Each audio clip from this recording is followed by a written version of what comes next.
Yes, Assalamualaikum. Welcome back to my channel Amir Arifin TV.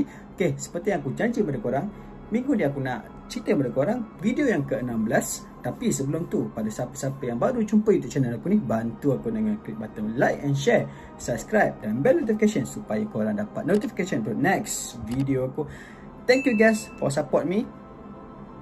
Tapi sebelum aku mulakan cerita, jom kita dengar bacaan Ayatul Kursi. Roll it.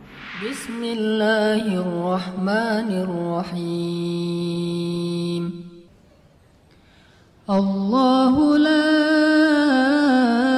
ilaha illa huwal hayyul qayyum,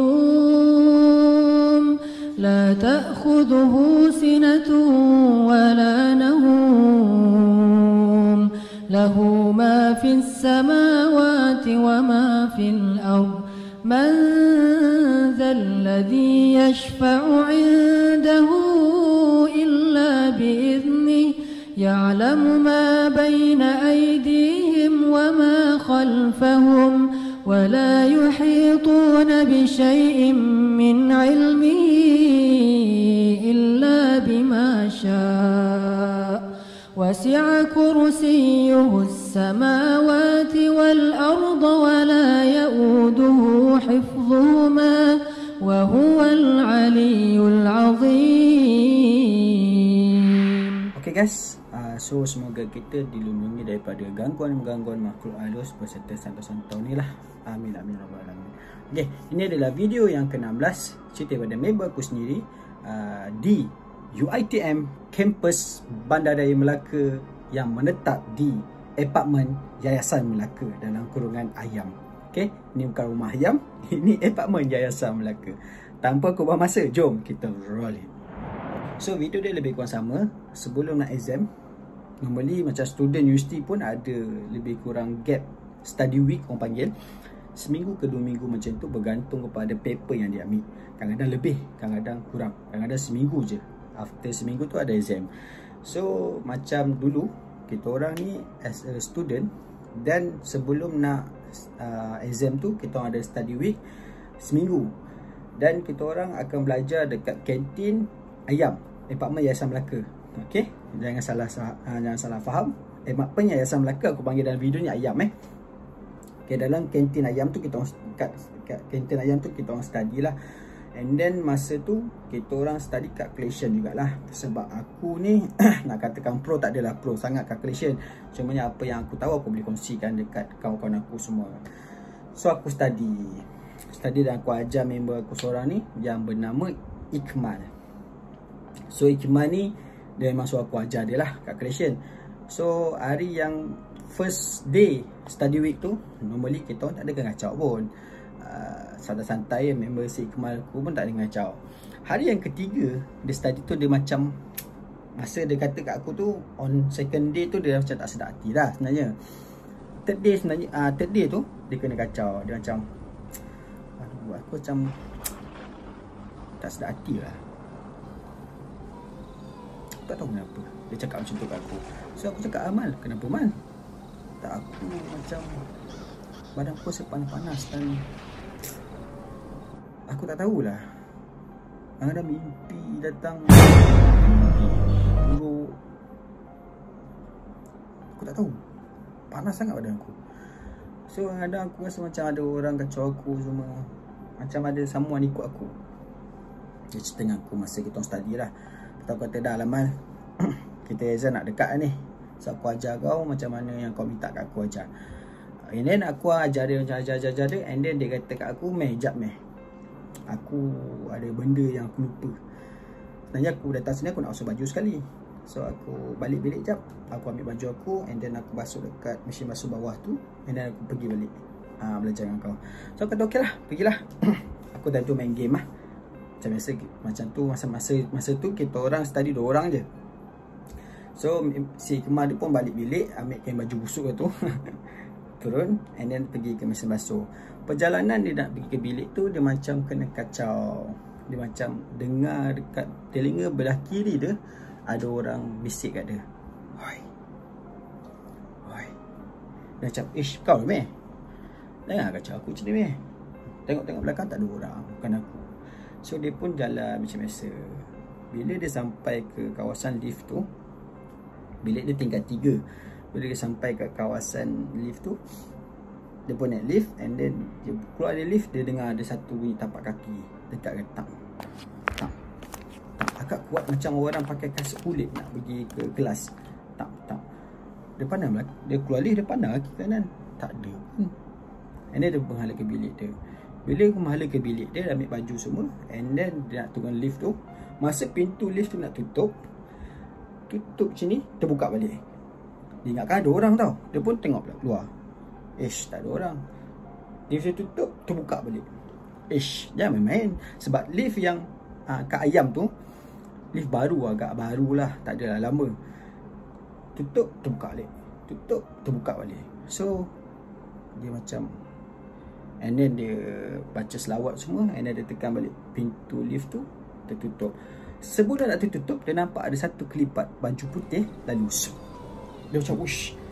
Dia takkan nak buka balik lift tu kan. Memang dia tutup terus lah. Dia keluar, and then dia pergi ke mesin basuh tu.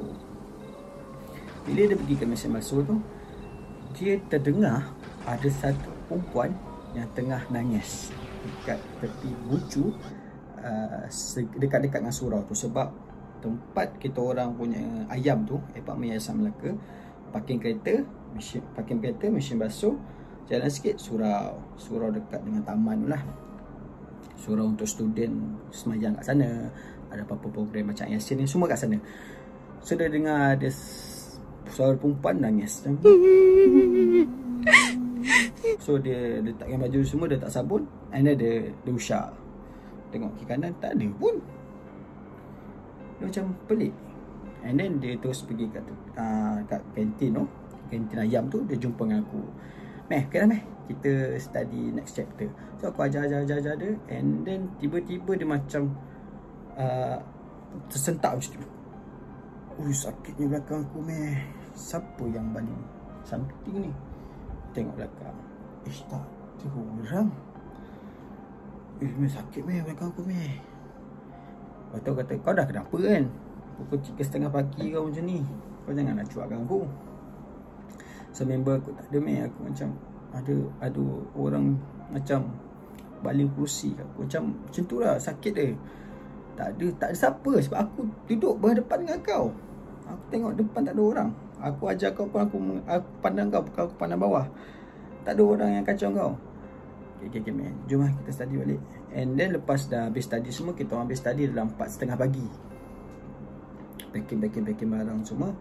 And then aku kata kat dia, Mal, okay lah, aku dah habis ajar kau dan kita pun dah habis study.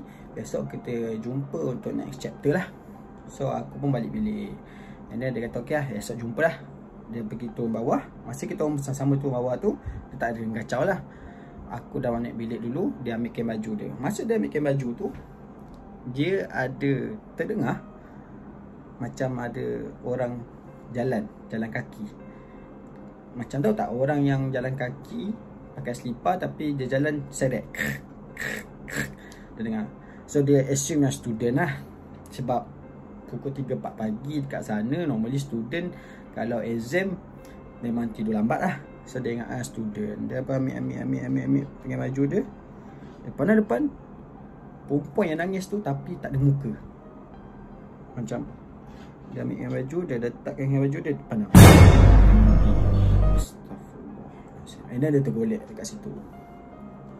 So aku pun besok tu aku datang bilik dia. Sebab kita normally pagi-pagi pukul lepas subuh macam tu, kita orang akan sarapan dekat Babu, nasi lemak Babu. Kalau you all student asal tahulah nasi lemak Babu dekat mana. Kita orang akan sarapan kat sana dengan aku punya roommate, dengan aku punya hostmate dan classmate yang lain lah. So aku ketuk bilik dia, tak ada. Aku ketuk bilik dia, tak ada. So aku kata kat hostmate aku dengan classmate aku semua, jomlah. Hikmah tak ada, maybe dia dah keluar belum makan kot dengan dia punya hostmate. Perjalanan aku nak pergi keluar ke tempat Ayam tu, apartmen Yayasan Melaka, aku nampak dengan geng-geng aku semua, nampak ada si Kemal tu terbaring kat situ. Weh, malu. Jom. Kita orang pun ambil air, bagi kat dia, beli air tentulah dekat KL ada satu kantin, ada satu cafeteria kat situ. Bagi dia minum air. And then basuh muka dia, bawa dia sekali pergi makan. Tahu tanya lah dia perjalanan kan, nak pergi ke Babu tu, mana asal kau tidur sana? Tak apa lah man, nanti aku cerita dengan kau. Aku tak sedap badan lah, bawa aku pergi klinik sekejap lagi. Aku panas badan lah. So kita pun bawa dia pergi klinik. Dah habis makan semua, kita bawa dia pergi klinik. And then aku jalan-jalan dengan dia lah kejap. Sebab aku nak bantu dia subject calculation. So bila malam tu aku tanya dia, Mal, asal kau tidur kat situ tu? Kau penat sangat ke? Kau tak sihat ke? So tak ada tak ada apa-apa, jomlah kita study. Masa malam tu, malam-malam yang kita orang study tu, memang aku tengok dia dah lain. Macam dia bukan kawan aku yang sebenar. Man, aku tanya dia masa study lah. Dia macam contoh-contoh Man, aku tak sedar hati lah. Man, tanya dia macam tu. Kau okey tak? Dia angguk. Man, aku tak sedar hati lah Man. Jom kita balik Man. Tak nak, dia kata. Kau siapa? So aku macam Man, ni bukan main-main Man. Aku pun call lah member aku yang ustaz lah. So call dia datang dekat kantin tu. So kita orang macam member aku tu selawat semua. And then malam tu juga kita orang bawa dia pergi jumpa ayah kepada member aku ni. Memang seorang ustaz. Bila buat rawatan, rupa-rupanya member aku ni, dia ni memang playboy lah. Zaman-zaman student dulu kan, dia memang playboy. Dan dia sakitkan hati dia punya bekas kekasih dia. Dan bekas kekasih dia hantar ilmu hitam dekat dia. So nak dipendekkan cerita, dia ni pernah mengata kisah silam dia dulu. Aku tak nak cerita kat sini. Dan awek dia tu tak boleh nak terima sebab putus di tengah jalan. So awek dia pun hantar benda-benda yang syirik ni lah. So bila kita orang tahu daripada kawan bapak aku ni rawat dia semua. And then kawan bapak aku kata suruh dia minta maaf dekat perempuan tu, dan berjanji lah akan berkahwin dengan dia semua. So itu saja gangguan dekat apartmen Yayasan Melaka, on-site aku dengan member aku. Okay guys, itu saja cerita video yang ke-16. Pada korang yang baru jumpa YouTube channel aku ni, bantu aku dengan klik button like and share, subscribe dan bell notification supaya korang dapat notification untuk next video aku. Thank you guys. Support aku 178 subscribers. Hopefully tahun ni, bulan ni, aku dapatlah 200 subscribers. Nak kata 200k pula. Dapatlah 200 subscribers. Thank you guys for support me. Dan pada korang yang suka video aku, share lah dekat media sosial korang. Dan tag lah dekat Instagram aku. Nama Instagram aku akan letak kat bawah. Thank you guys. Assalamualaikum warahmatullahi wabarakatuh.